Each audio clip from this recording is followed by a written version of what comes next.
introduce. Oh, yeah. Are you gonna? Yeah. You gonna do an intro? I'll stand down here. Move this. Perfect. All right, good evening, everyone. Thank you all so much for joining us tonight. My name is Jasper Dent. I'm the event coordinator for McNally Robinson Booksellers in our Saskatoon location here. This event is being held on Treaty 6 territory. This is the land of the Cree, Saulteaux, Dene, Dakota, Nakota, and Lakota, and homeland of the Métis Nation. It's my pleasure to welcome you to the Saskatoon launch of 21 Things You Need to Know About Indigenous Self-Government, a conversation about dismantling the Indian Act by Bob Joseph, published by Page 2 Books. Please note that this event is being live streamed.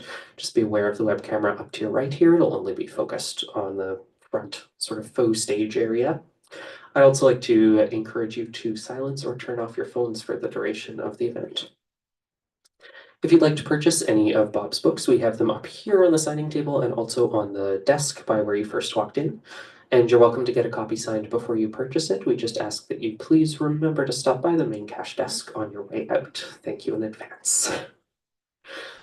Bob Joseph, president of Indigenous Corporate Training Incorporated, has provided training on Indigenous relations since 1994. He has a diverse range of clients, including all levels of government, Fortune 500 companies, resource development companies, and small and medium-sized businesses. He is also the author of the national bestseller 21 Things You May Not Know About the Indian Act, and co-author of Indigenous Relations, Insight, Tips, and Suggestions to Make Reconciliation a Reality, and a fan of short titles for books. Bob is an initiated member of the Hamatsa Society and has inherited a chief seat in the Gayaksala Thunderbird clan, the first clan of the Gwawainuk, one of the 18 tribes that make up the Kwakwaka'wakw.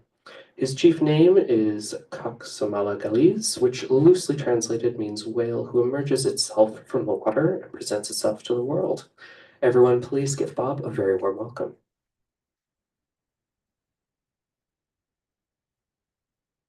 Thanks, and great job on all those pronunciations. You may go for the evening. They're tough words to say in Kwakwala, and I appreciate you taking the time to learn that. Just really great to be here. Hope I got a chance to give everybody some chocolate. If you didn't get some, I got to get rid of it before I leave. That was I actually debated earlier on buying 100-pack of chocolate, but I settled for 50. I think I'm going to have 30. So. Maybe I'll find something to do with it. Anyways, and thanks for doing the acknowledgement, Treaty 6 territory, where I come from in British Columbia. We don't actually have a treaty, and a part of that is really the Indian Act. As we worked our way westward across the continent, we were negotiating treaties with nations or tribes, following the principles of the Royal Proclamation, and we got to British Columbia, which is right about the time of Confederation, and the tribes in BC, they all wanted treaties like everybody else had, but the province and the federal government just steadfastly refused to negotiate them. And the main reason for that is that the Indian Act had sort of emerged as a primary driver of Indian policy in the country. And what Canada was sort of seeing at that time was this dying race of people. They weren't going to be here for much longer. They weren't fitting in militarily and economically, which were, objectives of the Royal Proclamation and King George III. And so it set the stage for what do we do about this challenge as a country? And so John A. Macdonald and others decided that really one of the best things that could happen for them is that they assimilate and become like everybody else. That was the main goal, the main driver. And out of that sort of thinking would emerge residential schools, banning of potlatches, the elected chief and council system, all of the things that we understand to be Indian Act things today would have came from that whole policy. And the reason we don't have treaties is because if we wait long enough and they assimilate, we won't have to do treaties. And eventually, we won't even have to honor our historic treaties. So thanks, Jasper, for acknowledging Treaty 6, often referred to as a historic. The modern ones are after 1982, and there's a few in British Columbia, where we've tried to negotiate treaties with nations or tribes, still following the principles of the proclamation. And all of that sort of was work that I was doing for the company I was working for at the time, BC Hydro. And they let me talk to over 4,700 of their hydro employees. We talked to, probably an hour or 2 hours of the Indian Act and early colonial history and then more modern, constitutional legal conversations that were happening in the country.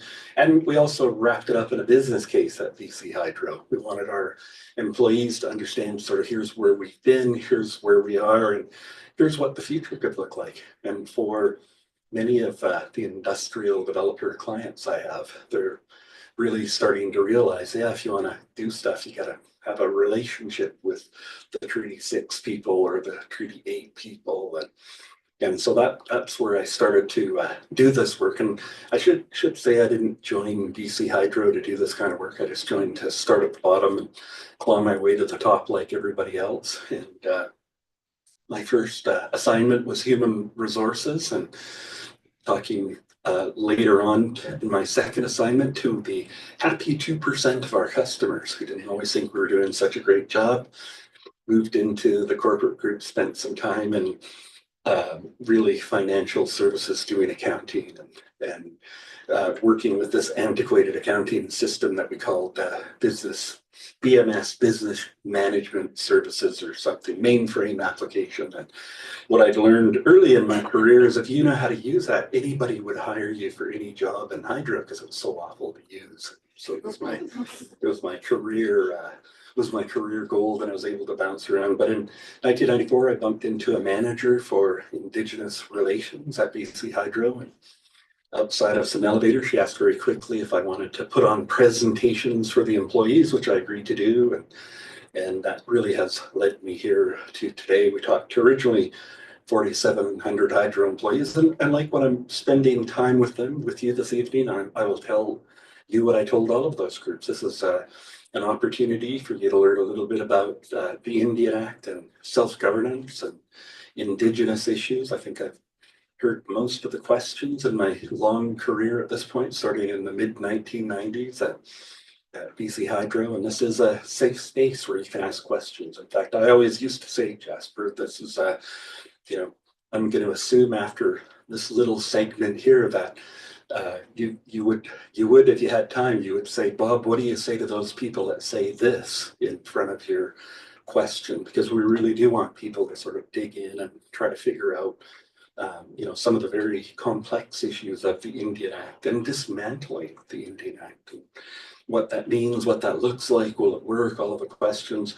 And all of that came out of, in those talks, when I left Hydro, I had to figure out how to market myself as an Indigenous awareness trainer. So I began blogging and was reaching quite a good audience through blogging. And as I was learning how to be a blogger, I read an article that people like lists, and it shouldn't be any more than 7 to 10 in that list, but they like lists. And so I was sitting there in the 21 Things book and what can I talk about? And I thought about all of the sessions that I did for all of those people. And it wasn't just Hydro people. At some point, the rest of the industrial developer world and government agencies figured out what we were doing and were hiring us to come and work for them. But I thought, yeah, the Indian Act, that always seems to have a big impact on them. So I put my head down and I started typing, and I looked up, and 21 Things later, I thought I'll publish. And within a month, that post, because we posted on Twitter and LinkedIn and Facebook and the social media sort of amplification, we had over 50,000 people come to the website to read 21 Things he didn't know about the India Act, just from Facebook. And LinkedIn and Twitter, they weren't slouches either, driving tons of traffic. And it was at that point I decided to reach out to some book people and it's really a shameless marketing thing. I thought, here's another channel that maybe we could get into. And I said to the people I was working with at the time, why don't you reach out to some book people, see if this would be something that could be of interest and could do well in a bookstore. And they reached out. We sat down with page two and become great friends with Raincoast and Jamie and bookstores and readers like yourself. But it was an interesting conversation because we said, hey, we got this blog post, 21 things. It's like a page long. We're thinking we could expand the 21 things into a book, and we're wondering if you thought that was a good idea. And they said, Bob, we get great writers in here, great technical expertise. Some of them have really great stories and could do both things, but none of them that we've seen so far have what you have, which is knowledge that people will actually read this.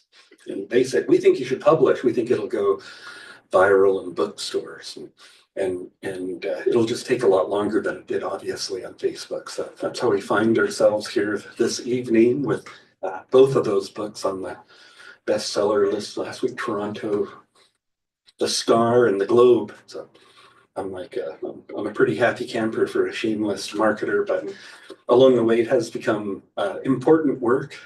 Still, we still have a business. We still talk about the Indian Act, and on the personal side, the personal journey, I'm greatly affected by the Indian Act. I still have I'm still a status Indian. I still have problems accessing capital markets.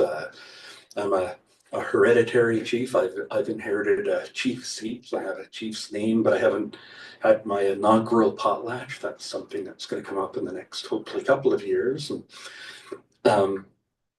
And so I was one of those chiefs that was overthrown by the Indian Act when the federal government said, hey, the way you're governing yourselves, that's not proper. You should elect a chief and council.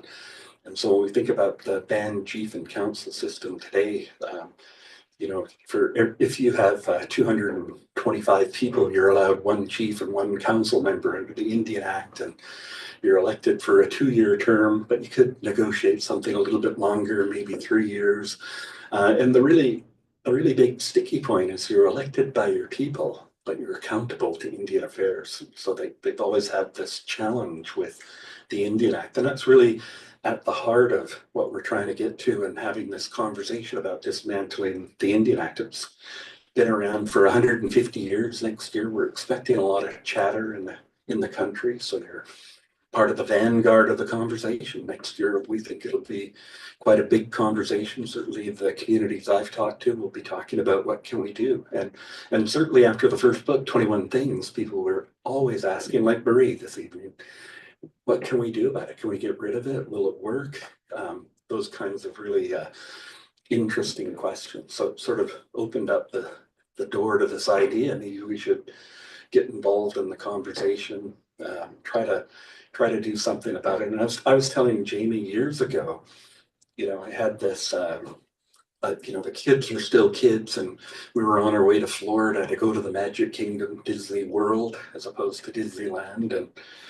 And just before we were going, a big media sort of story broke that there was a tribe in South Florida called the Seminole Tribe.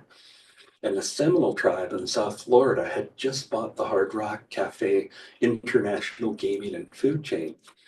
And I was trying to figure out who are these Seminoles and how do they afford? We're not, I didn't know anything about them, but I asked my wife Cindy very graciously, would you mind if we take a day out of the Magic Kingdom and go visit their cultural center and do one of their tourism things? And so we agreed to do that. We went to their cultural center first, Jasper, and I signed in with my traditional name and gave the name of my band. We call them bands in Canada. They call them tribes in the United States. They live on reservations. We live on reserves. There's some differences between the countries, but I signed in with my traditional name, and they had sort of a cashier look, and they went running into the back, and they came out with the manager, and he came running over, and he said, "Hey, are you an Indian?"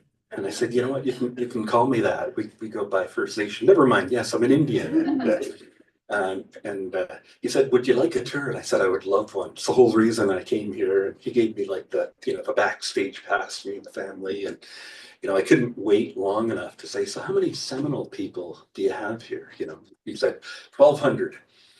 And I'm really fishing fast now, Jamie. I don't know how much time I really have. I'm like, so 1,200 people, how do you go from 1,200 people, with the Bureau of Indian Affairs and all of that stuff? How do you buy the Hard Rock? It's like $1 billion equity market transaction. How do you do that? And he said, back in 1983, we were sitting around the tribal council table and we realized if we were waiting for the Bureau to look after us, we're not going to make it. And he said, based on that conversation, we decided in his words, we're going to get into the game. We're just going to get into the economy and get into business. We're going to try and overcome all of those barriers. And so for me, that was this really big epiphany moment that when it came to self-government and dismantling the Indian Act, it really can come down to just a simple decision. We need to do something. And I look ahead for Canada for the next few years, Indian Affairs, Indigenous Services Canada, as they're called now, looking to cut about $7 billion between now and 2028 in federal funding. And we're going to fast track projects largely to not have to consult around the development that's going to happen. And so I'm thinking, now, and then we got the 150 years coming up. I'm thinking now's the perfect time to be talking about what can we really do about the Indian Act and dismantling it. And it does have some challenges. Way back in 1867, when we decided to pursue this policy of assimilation as a country, Canada set up the relationship in the British North America Act. So Section 9124 of the British North America Act gives control over Indians and lands reserved for Indians to the federal government. And in that relationship, Indians are a federal responsibility. And so the federal government is the trustee, and those bands and their members are wards of the crown. It's a trustee wardship relationship. So I'm always a ward of the crown. That's why I have trouble borrowing money from banks, because reserves aren't subject to seizure under legal process. And again, that's sort of part of this idea that we can talk about the Indian Act and really try to dismantle it and try to simplify it. And in the early sort of renditions of the book, it was tough to write because you'd get into status and you started to have to answer, the second generation cutoff questions and really technical stuff. And I thought, I'm not going to write a technical book. It's got to be like the first book, 21 Things If You Don't Know About the Indian Act. It's got to be simple, easy to grasp, kind of a broad picture. So that was probably one of the harder things about writing this book, was how do you simplify a concept of self-government. And then I asked Jamie and Raincoast to help me out a couple of years ago. I said, I've got this idea for a book. I want to do some talks, and Jamie was kind enough to offer to help out, get us to writers' festivals to sort of present ideas and see what kind of feedback we got. And the feedback has been interesting. I remember our Ottawa trip was the best trip. We actually talked about sovereignty all night. It was like a 2 or 3 hour presentation, and all the questions were around sovereignty. Just very quickly, self-government isn't a sovereignty. It's not a separatist movement. By and large, when I think about treaty peoples, we look at what's going on in Alberta right now, where Alberta's thinking about maybe separating. The tribes have said, well, go ahead and leave, but we're keeping our treaty lands and we're staying, right? So it's not what people think it is, because the word self-government probably give them that impression that it's a broad separatist movement. I would say a vast majority of Indigenous peoples aren't looking to do that. There's places where they want sovereignty. Child protection, for example. We don't think somebody else should have control over our kids, and we'll do the work of child protection, but we think that's something that would be important to us. And the judges in cases have said, why are we talking to us? This is really, there was a case recently where they were just talking about cultural artifacts, masks and things like that, songs, crests, and the judge said, what are we doing here? This is really about them. We don't need to be making rulings on their culture. And so he said, I'm not going to hear the case. So that's kind of if there were a sovereignty, that's where the line would be. And so at the beginning of the book, we talk about the Indian Act was everything about us without us. And if we're going to move to this notion of self-government, it is everything about us with us. That's the subtle shift in what we'll try to accomplish as we move to that. And then the last thing I'll say, and then I'll shut up and we'll take some questions, because I'd rather do that than tell long stories. But when it does come to Indigenous self-government, one of the things about Indians and lands reserved for Indians or Indigenous peoples is people get the sense that it's a really homogenous group of people, but the reality is they're not. They're quite distinct as you move across this province and across the country. And, in British Columbia, there's 7 major language families, over 30 different dialects that are as different as Spanish is to Japanese. And if you were to ask me what they want, honestly, I'd have to say, I don't know. And the best way to find out is to go and ask them. And I would have to do that too, because there's just so much diversity. So just sort of throw that out as a last item, school of thought, or for some of the questions that we hope to get from folks here this evening. Jasper may already have some. We could start with that, or he might have his own too. Well, yes, possibly. No, I have a microphone that I can bring to anyone in the audience who has a question they'd like to ask, just to make sure that everyone, including Bob, can hear your question. So first, are there any questions from the audience that you have right now? I understand you might need a few minutes to think about it. Sure. You've been thinking a lot about next steps and dismantling the Indian Act. What do you think? Why do you think people, quote unquote, may be scared by the idea? And why should they not be scared? Yeah, great question. And I'll try to go with a couple of perspectives. So I bumped into my dad a few months back, and we see each other fairly regularly, but every once in a while he asks me what I'm doing. And so I said to him, this book's about to come out. I'm looking at a fall, tour across Canada to promote it. And it's all about self-government and dismantling the Indian Act. And he looked at me and he said, "Are we ready?" And I said, "Okay, that scares me coming from you, because he's been big in the reconciliation movement and that kind of stuff." And so honestly, I struggled for months to try to figure out how do I answer, because we've already used half of our time here this evening, unless we stay till 11. Jasper said we could, but what you'll find is it'll go quite quickly. And so how do I answer, are we ready? And I kicked around lots of ideas. I even tried Chat GPT, just don't hate me, but I'm struggling with this question. And I think Chat's response was, ready as a feeling, we need to take action. Okay, well, I'm going to put it on the media list here. And I kept talking to people, and I've got this colleague back on Vancouver Island, Cheryl, who is the manager for Indigenous Relations at BC Hydro, who hired me to do work and do the training.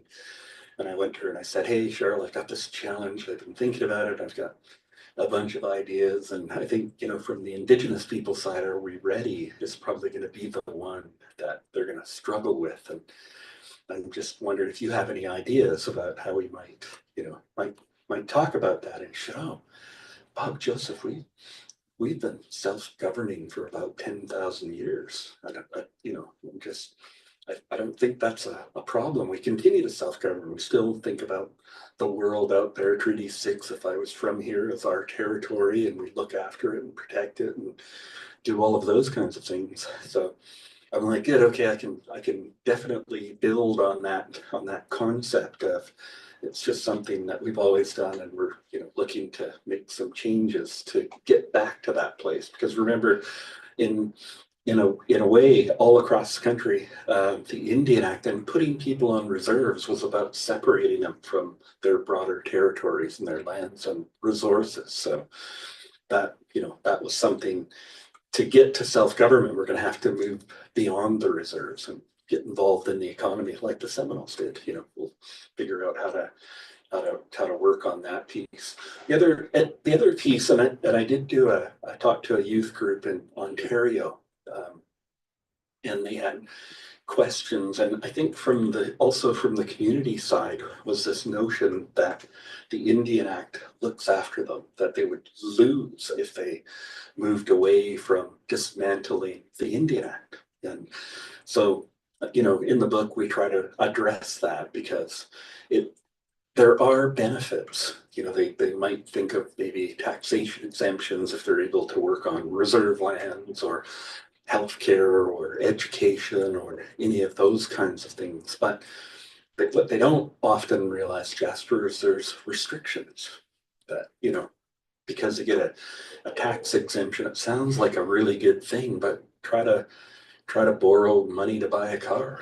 You have to go and get a cosigner if you're a status Indian, because to get the exemption, you have to tell the financiers that you're a status Indian and you're not subject to seizure under legal process. And so if I buy a car from Jasper and he gives me the loan to pay for it, and I stop paying for it and I drive it to the reserve, he can't go and take it away. So, a lot of people just don't see the restrictions that come along with something that sounds very valuable, a taxation exemption. On the healthcare and education side, everybody gets access. Canada, I think it was Tommy Douglas out of Saskatchewan here who brought in our socialized medicine system. Everybody has access to healthcare, and the communities feel like they have that through Indian affairs. And so I have to try to explain to them that you would still have that. That's not something that goes away with self-government. You have access. Just that access will continue because we, as a country, believe in that, unless we become the 51st state. No, too soon. I'll just throw that out for a giggle. And so are we ready from the community side? And I think from the non-Indigenous side, they're worried about this broad separatist movement. And is it a nation within a state? Those kinds of things. And I will tell you that there are 25 self-government agreements currently in place. They've been largely negotiated since about 1982. They involve over 40 First Nations across the country.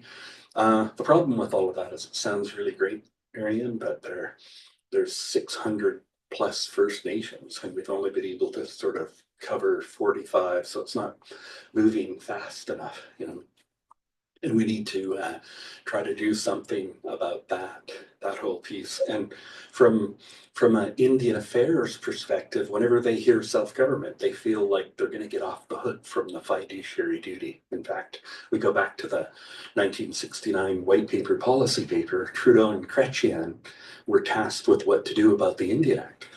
Parties said, go take a look at this and come back with recommendations. And they came back with the 1969 white paper policy paper, and basically they said, we're kind of an unjust society. We should transfer title to the reserves. We should get rid of the Indian Act. That makes us more just. And the chiefs at that time countered with a red paper policy paper, not long after. Their big concern with the white paper policy recommendations was that the chief said this, you're just going to cut us loose now with little or no opportunity to pick ourselves up and look after ourselves. And we can't do that. And so Canada, we're going to hold you to your legal obligation to look after us, your trustee worship relationship. You codified it in Section 9124 of the British North America Act. We're going to hold you to it. Unless you want to sit down with us and start to negotiate agreements, which we would be happy to do. And so that was kind of the white paper policy paper, the red paper response, and then that led into the Patriotic Constitution 1982 and the inclusion of Section 35 of the Constitution Act and the recognition and affirmation of Aboriginal and treaty rights, the definition of who Aboriginal peoples were, and equality for women, and all kinds of really good things happened at that time. So just I hope that got your question. There's a lot to it though, in terms of, are we ready? What's going to take us so long? And I think we have to, sorry, Jasper. No, I'm just going to see if anyone else has questions here. Yeah, here you go. I'm about 4 or 5, but maybe I'll just say them or whatever, and you can answer whichever ones you want. I was always, when I was younger, I heard about the Nishka Treaty, Yeah. modern treaty, and I was always wondering, how's that going? How did that go? And there's been more, modern treaties since. Mhm. A second question was just about, I've heard that in America, the First Nations or Native Americans maybe had a better deal or got a better deal in terms of land size, perhaps rights, nation within a nation rights. And I wonder if you have any thoughts. I really don't know if that's true. I've asked around, I haven't had a lot of answers yet. A third question is pretty close to what you were just talking about, and I've followed Russ Diabo online for a while now, and I've found his thoughts very interesting. So with the modern treaties, I'm concerned with some of the things that he's saying might be true, and that is now that 99.8% of the land has been basically taken away from Indigenous people. It's like the government saying, okay, we're going to wash our hands of this and say, now that you have basically no land upon which to build and sustain yourself, go ahead, try and take care of yourself now. Mhm. And then, yeah, those are three questions today. Thank you. Not bad. We could talk about Niska for 3 hours, and I should confess, I when I was working at BC Hydro, our workshop on Indigenous issues caught the attention of the province, and I actually was seconded by the Premier's office to go out and do public education on the Niska Treaty. There were town hall sessions, media, microphones, cameras. It was pretty stressful, as I recall, but I was happy to do it. And in terms of treaties and self-government agreements, so I would guess that most people couldn't name other treaties that have been done or self-government agreements. And for me, that's like the acid test. They're working because we don't hear about them. And so in the case of the Niska Treaty, it's been there since 2000, 2002. I heard something about Niska recently. They're getting involved in LNG. They got a whole port facility. They set it up on Niska lands. They're saying take to the major project stuff that's happening. They want oil and gas and other things to go through their territory and go through their port. And that's how they would be talking about that. And Niska, if you haven't heard about it, so we didn't have treaties. We fought a bunch of court cases in British Columbia where bands were trying to get to where Treaty 6 was. You guys got treaties out here, so we want those. And we had to fight court cases to prove we even had legal interest in the land. And finally, in 1973, Calder said, yeah, they haven't been conquered, which is different from the American experience. We were negotiating treaties with nations or tribes, and we hadn't surrendered our lands because people thought we were going to assimilate and we wouldn't have to deal with any of this. And so it opened up a door to legal questions. And I should also say from 1927 to 1951, it was against a law to hire legal counsel to pursue land claim activity in British Columbia under the Indian Act. And that applied to those troublesome lawyers who might want to go and stir up trouble.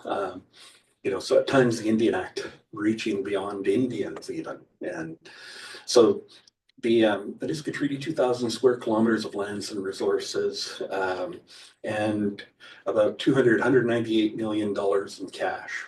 And it's referred to as a just and final settlement. And it is a percentage of what they were asking for. So they didn't get everything they're asking for. And all of the tribes involved in the treaty process in British Columbia realized they're not going to get everything they were asking for. But I will tell you the headlines in the early 1990s were Indians claiming 110% of the province. And it was because there were going to be overlaps in territories.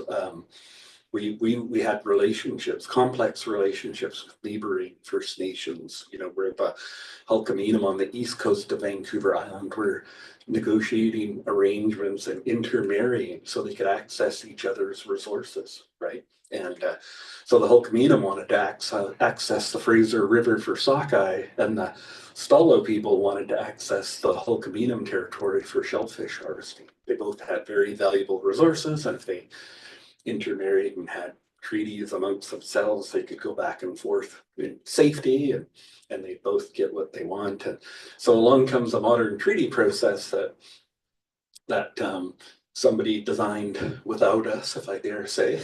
And they said, we want you to draw a map of your territory. We want you to tell us where you fished and hunted, and that shall be the basis of treaty making. Yeah.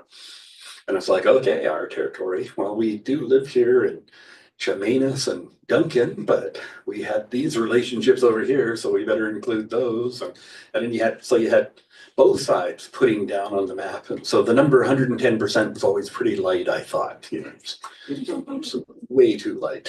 But the requirement was that you would work out the overlaps amongst yourselves. And that's been the tricky piece, because how do you work out something that's actually culturally appropriate?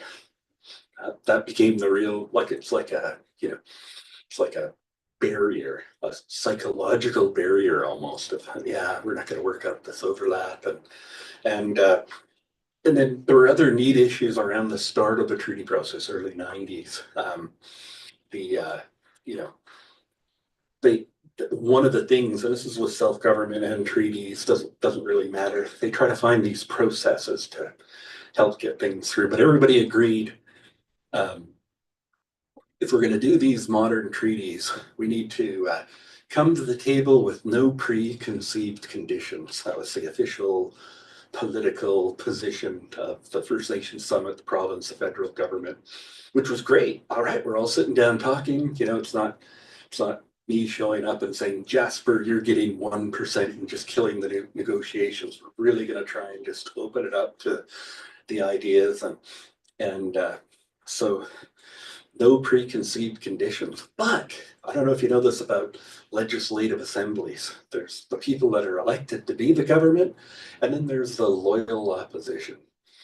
And their job is to criticize whatever the people elected to be government. That's their job, to criticize them. So we agreed to this, and it was, crudely characterized as a blank check process, right?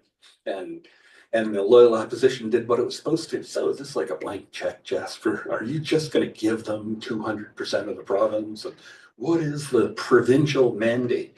And the province had been saying the whole time, we have no preconceived conditions. We're not, we're just going to sit down and start talking and try to find ways to work forward. But the loyal opposition did such a good job of holding the government to account. They had to come up with their position. And they came out and they said, we're prepared to, we're going to, when it comes to settling treaties, we're going to do a portion of land that's in proportion to their population size. And everybody went, huh, no preconceived conditions. And if you're a mathematician, you're looking at 5% of BC's population. That's the proportion of land that they're going to give. Now we've got a preconceived condition. And the treaty process was still really new then. And people were saying, you know what? If we're only going to get 5%, Jasper, we got to claim like 50% more. Then we'll get beat up to at least 25 or 30%. So you just saw some of that stuff come out of treaties and treaty negotiations as we attempted to deal with past grievances. A lot of the concerns around self-government and treaties were, is it going to be a separate country? How's that going to work?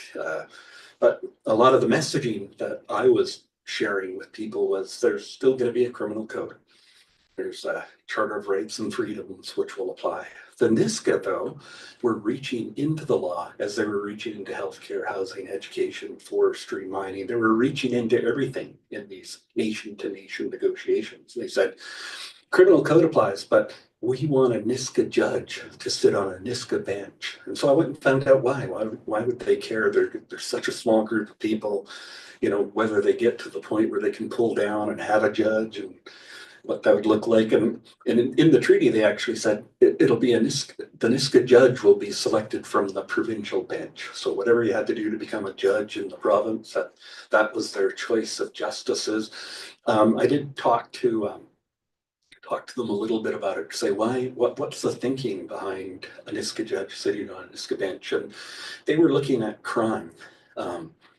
And their thoughts were, if somebody's a murderer, one of our people or anybody, we think that's unsafe. We don't want them here. And so that's what we would do in a situation like that under the criminal code. We want that to happen. But if Bobby goes and siphons car gas so he can put in his boat to go fishing for his family. Some of the provincial policy was you do the crime, you do the time. And they disagreed with that approach to crime, incarceration. You do the crime, you do the time. Very much an incarceration position. They said, in that case, we'd like to look for some wiggle room. We want restorative justice or traditional justice. We want an ability for people to make amends, because the problem with sending Bobby away is he comes back with new friends and new products, and he's even worse to deal with. So we're looking for rehabilitation, not incarceration. And we want that. We think we can get that ability from a Niska judge sitting on a Niska bench. And so that's what they did with forestry and, like, say, mining. Right now they're looking at a liquefied natural gas plant or something like that. The criminal code, Charter of Rights and Freedoms, environmental protection, we talk about it in the book. They can do all of that stuff. And with these agreements, there's often this wording in there. I think it's like check and balance wording, as long as it meets or exceeds what other people are doing. So they can pass their own forestry protection laws as long as it meets or exceeds what the provincial foresters do. And the funny thing is they'll probably do more. They think about the land differently, and offshore logs, and eventually stumpage fees would be paid to the Niska Nation for trees cut down on their treaty land. So self-government really is about three main things: self-determination. Nobody in Ottawa gets to tell us who our people are anymore. Then they have Niska citizenship, sort of, as do all of the self-government agreements. We're going to be self-governing. Ottawa doesn't tell us how to govern our people. They created the Niskalisms government, which is a central government that oversaw their 4 village governments.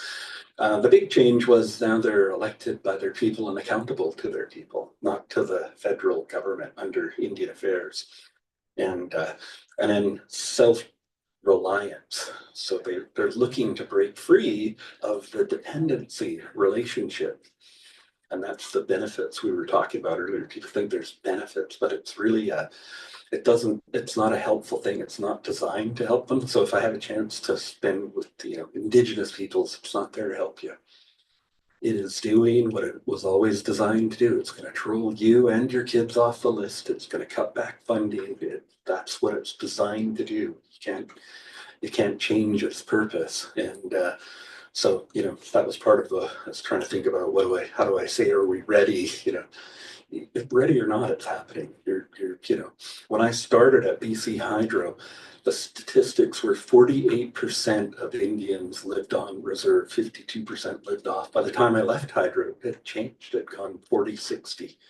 From 48 to 40%, and then 60% living off. So you ended up in urban areas. Women were put into unsafe places, and you had missing and murdered Indigenous women, and all of that stuff. You can just look at the Indian Act and try to tell people it's not there to help you. It's not there to serve you. It's not there to help your culture. Just like the Seminole tribe in South Florida, if we wait for the Bureau to look after us, we're not going to make it. And I think there's a sense of urgency in why we need to have this conversation and try to dismantle the Indian Act.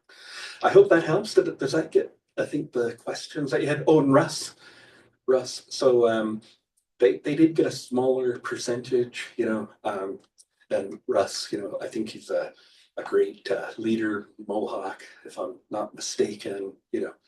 They in his view, and I don't know how widely it's shared, it's all his land. So the idea that you would negotiate for a portion of, I think, there's some thought there that I think is helpful. But in terms of helpful, though, there is a time pressure. They do have to do something. You can't wait for the ideal situation to get everything that you want.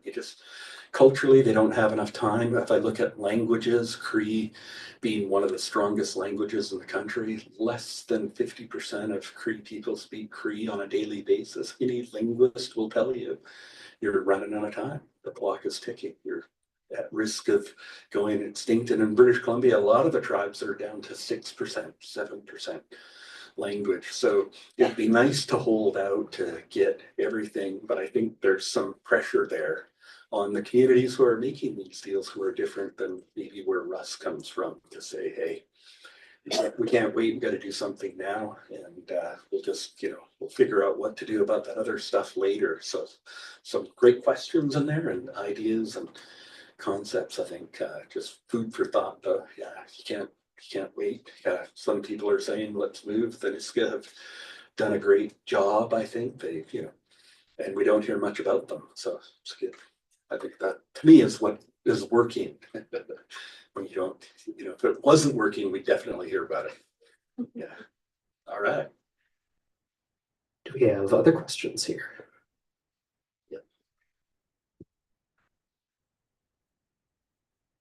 Hi, I'm just curious, how complicated would it be to get rid of the Indian Act, and would we have to have something in place before to replace it, or? Well, given that Indigenous Services Canada is set to cut back billions from the budget over the next bunch of years, I think, self-government's not going to go faster in that. They're not going to fund self-government. So, and one of the reasons I like the Seminole story so much is we just have to get to the same place. If we wait for Indigenous Services Canada to look after us, we're not going to make it. And we need to just do something like they did. And they started really simply. They started with a bingo night. That's back to my manager of the cultural center. What'd you guys do? We ran a bingo night and it was successful. And we bumped it up to 2. And then before we knew it, we were doing 7 days a week. And then we saw a bingo parlor just outside the reservation. And we bought that one. And we saw another one and another one. And then we saw this dilapidated old casino, and we thought we could do something with that because they were already in the gaming business. And so they bought that, and they bought another one. And in my mind, I'm like, they monopolied their way into $1 billion equity market transaction. But it was all based on one decision. So my hope, my aspiration is that people everywhere can go. All they need to do is just say, let's break free. The fiduciary duty is going to be a little bit of a tough one. But I think we could get rid of the fiduciary in a way that's beneficial. The fiduciary duty could still stay at a nation to nation level, but the individuals could be freed up by not being trustees and wards of the crown. So that would be a great move that wouldn't require a whole bunch.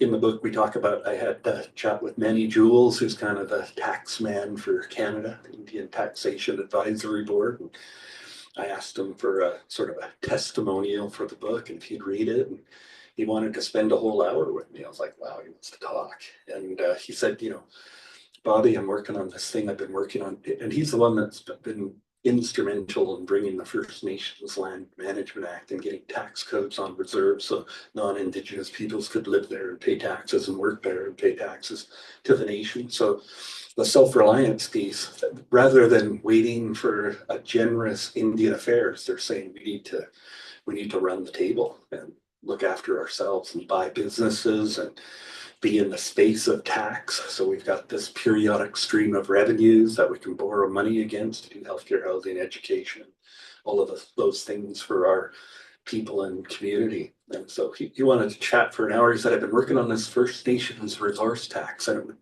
go beyond our reserve boundaries, but any resources extracted from Treaty 6 territory, we would get a percentage of that would come to us as part of this First Nations resource tax. It's in Parliament. It's been there since 08 or 09. He said, my problem, Bobby, is it keeps dying on the order paper.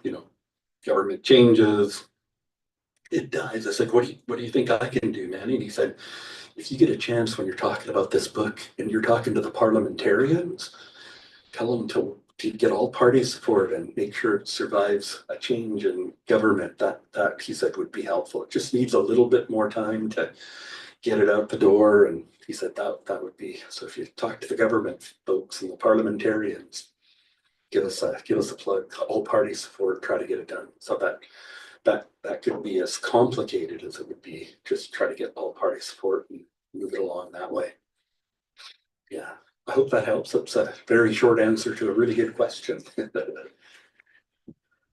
you have other questions here? Yeah.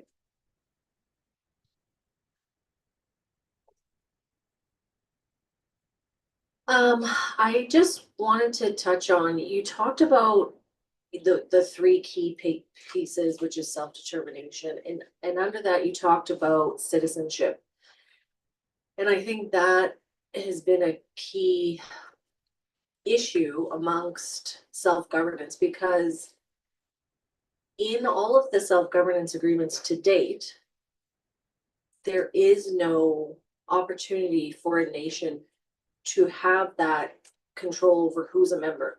They can under Section 10, but how do we assert that that is a key factor in self-governance, who our people are, and tying that to kind of, you know, what your dad said, which is, are we ready? Because we are so connected to 150 years of an Indian Act that's told us who we are. And so some of our people, some of our elders buy into that almost, or Yeah, it is pushing rope up the river, right, to break away from that. And I can give you sort of a biased answer where I come from. One of the things that we did, even though we were banned from potlatching, we still had them underground. We were still doing our ceremonies, as were Indigenous peoples everywhere. But one of the things we always made sure to do was that we always gave people names, which was our way of doing self-determination. So, and I think that's that is an option that's available to us. It might not be available to everybody, but I think we do have to decide at some point who our people are, and it's that citizenship versus status that is the difference. And it's a conversation. Hopefully next year it'll become part of a larger conversation that needs to happen. You know, in the research for this book, I read a book called The Indian Card out of the United States. An Indigenous woman down there lives on a tribe. They're going through a process. And here's a problem with letting the Indian Act continue, like it is for them, letting the Bureau continue and have control and influence. In the Indian Card, she talks about delisting. And delisting is, you know, a lot of, in the States, a lot of tribes got into casinos and gaming.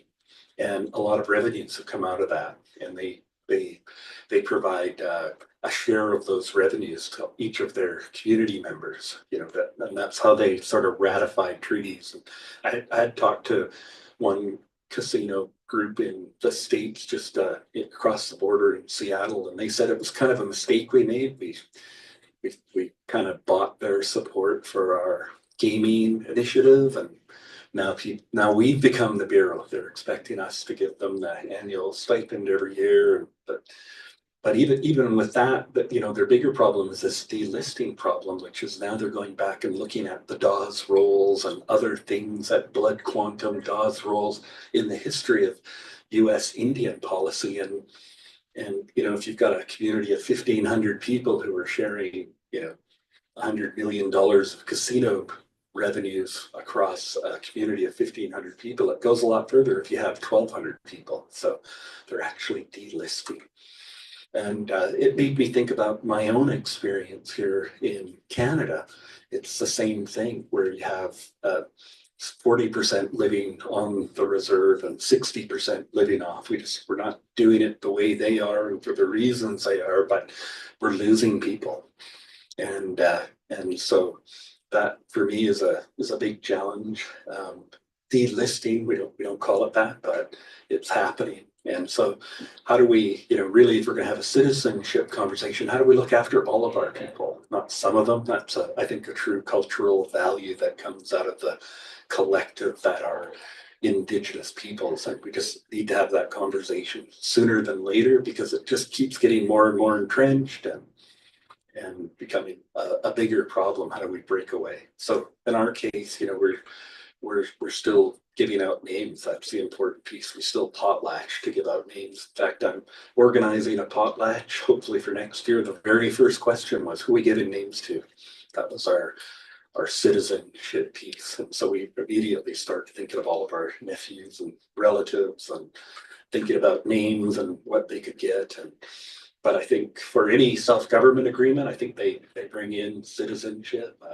You know, some easy, maybe grassroots stuff would just to be organizing town halls on what is our citizenship look going forward, or and I'm hesitant to say, you know, as part of the dismantling that Indian Affairs gets in and gets involved in dismantling in any way. I mean, to me, that's the fox looking after the hen house kind of stuff, right? Those, with all respect to band chief and councils, and they do try to work as hard as they can for their people and all that stuff, but they're getting their money from Indian Affairs. So people have asked me over the years, Bob, what do you think? Should the band chief and council go to Indian Affairs and get a grant to talk about membership and citizenship? And I've always said I don't think so, you know. And today I feel even more confident saying that, because Canada is a signatory to the United Nations Declaration on the Rights of Indigenous Peoples. The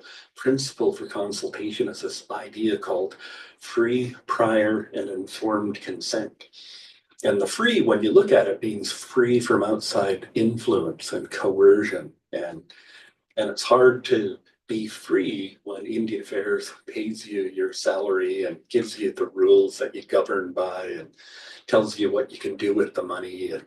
And so I've always said, you know, if the chief and council are going to be involved, they should lead us to the door, to the rec center, let us all go in and then close the door, but they've got to be on the outside just watching the conversation. And Matthew Kuhn, a fiery Cree leader, got in trouble.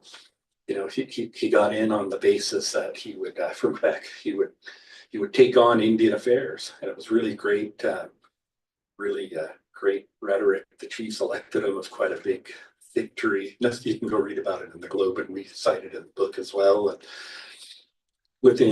within a year or two, his budget at the AFN national office went from $36 million to $7 million. That's the not free part. Indian Affairs is paying for the AFN. He wants to take on Indian Affairs. That's the not free piece of free, prior, and informed consent. And so again, I think there's a big door that's open there for communities looking to get into self-government. We should be, and the Wet'suwet'en hereditary chiefs, I mean, that's the whole conversation. You know, if you look at the narrative on the Coastal Gas Link with Wet'suwet'en hereditary chief conversation, the province was saying the whole time, we have signed agreements with all of the elected councils all along the pipeline. And I was thinking, yep, what about the hereditary chiefs? What about the people? But that was the narrative. We've got signed agreements with all of the elected councils all along the, and the hereditary chiefs, you know, it's just, you knew what they were doing. It was the path of least resistance. They figured they could put it through legally. They didn't count on probably the bridge protest, which is the smallest of the protests. It was actually the railway blockades and the port blockades and idle no more and all of the other stuff that becomes unpoliceable. How do you police that when everybody's in support of, you know, you're talking to the wrong people, work with us. And so, you know, I think there's a business case. I think Canadians would be better off if you're thinking about self-government, even though it'll cost money. We'll maybe do tax, resource, revenue sharing, or whatever it's going to be. I think about the TMX project was initially billed as a $4.5 billion pipeline project. And it was a twinning project, not greenfield, nothing new. But, you know, the closing tally in a recent report is $34 billion. So I think, you know, what we do now would easily pay for some of the stuff that I'm talking about. You know, Coastal GasLink would be in that same sphere of cost overruns and project delays and policing and, you know, economic uncertainty in the billions easily just on identifiable projects. So there we go. I hope I got that question. Sometimes I get really going. Okay, unfortunately, we're going to have to wrap it up fairly soon here. Are there any last questions? Going once. Any from the online gang there, Jasper? No, they're being very shy tonight. What? What in the? No. I'll lob a final question at you. Sure. It'll be very broad. So, what would a future without the Indian Act look like in your dreams? What's the ideal? Yeah. So we already see great examples. The Niska came up as one of the questions this evening. That's what it would look like and feel like. They're self-governing, self-determining, self-reliant. They're involved in the economy. They've never been against economic development. They'll always say that, but it can't be development at all costs. They're going to push us to what I think are pretty normal Canadian values and ideals anyways. We've got to live here and protect the environment and do that kind of stuff. So, and that's what the Niska would say. And if I could boil it down to a 7-second soundbite, they were saying, give us some lands and resources because we think you have an obligation to. Give us the ability to make decisions. That's the self-government piece. Give us the ability to make decisions about those lands and resources, and we will participate in the political and economic mainstream of this country. But always know that it's to protect our culture. That's why we do what we do. And they want to have these ideas about 7-generation thinking, our kids, and they that's just how they think about it. So that's what the world will look like. They'll be involved in decision making. And I've seen some great examples in my industrial developer side. I did a bunch of work in Ontario. I can tell you in Hydro One, which is the electricity grid for Ontario, you have 88 First Nations who are involved in the grid system in Ontario. They have an equity position in the activities of Hydro One. They have shares, they're shareholders. And I can tell you they go from what appears to be fighting the Coastal GasLink project or power lines or new generation rebuilds or whatever it's going to be to Jasper, what's happening to the shares? When are they coming? How come it's taking so long? That's the kind of the parallel universe. And because they're sitting right at the table of Hydro One's getting the feedback that it needs. If you're going to do this, make sure our moose are okay. And they're sitting at the table involved in the decision making, and they're wondering why it's taking so long to develop. So you could really it's a parallel universe, and it's possible. We see it work. And Indigenous relations since the early 1990s has been good for the companies that are willing to do it. There's still lots of companies, Jasper, that think they should be equal and they shouldn't be different. And that's okay. I always joke with Laura, we're going to read about them in the paper and they'll probably become clients. That's my feeling on that. So I hope that helps just in terms of the future. It's so bright I have to wear shades. No. No, I think that's awesome. Okay. Thank you so much for being here and for talking to us this evening. Everyone, I'll give you a round of applause. Thank you for organizing this, and for all of you for taking the time this evening. Yeah, appreciate it.